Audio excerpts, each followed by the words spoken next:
What's up everyone, Rob here from Mishimoto, back with another First Impressions video for our 2016 Camaro Turbo. Last time we took a ride along with Tony Angelo to get a general feel for the performance in this car. Today, Tony is going to give us an up-close and personal look at the powertrain. There's a lot of cool features on this car, Tony. Where do you want to get started? Let's pop the hood and get a look at that motor. Awesome. Cool.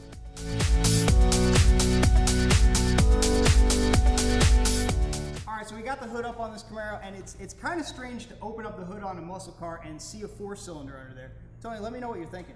Well, first off, I really like 4-cylinder turbo cars. They're responsive, they're fun, they're peppy. This thing is no different. It's a 2-liter Ecotec motor. It makes 275 horsepower out of 2 liters, which is pretty staggering.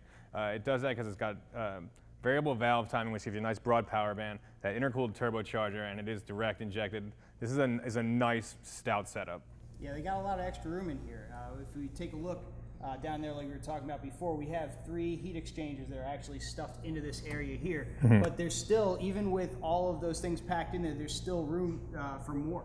And believe it or not, these 3 heat exchangers are only half of the radiators that are on this car. So let's we'll go put it up on the lift and we'll dissect the rest of the cooling system. Yeah, let's pull the bumper off this thing and go take a look. Cool.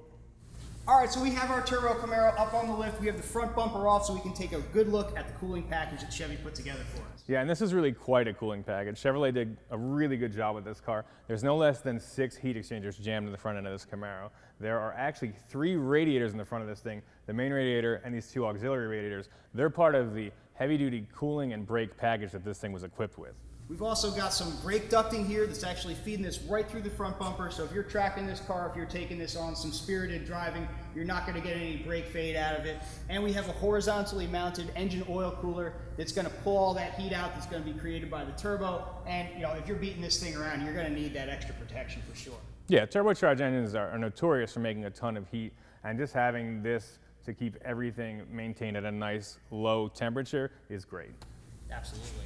We also have behind the condenser, it's kind of hard to see, obviously this is in the middle here, turbocharged car, you don't see your intercooler here. It's actually wedged in between the condenser and the radiator, which allows a lot more airflow through this area here to make sure we're covering all these coolers and getting everything cooled off.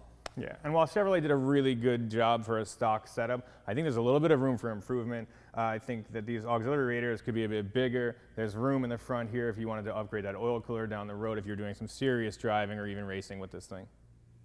So there you have it. Chevy packed a ton of new technology under the hood of this Camaro. It may be a 4-cylinder, but it's no Iron Duke. Next time, we're going to take an in-depth look at the steering and suspension systems. Don't forget to hit that subscribe button to keep up with the action.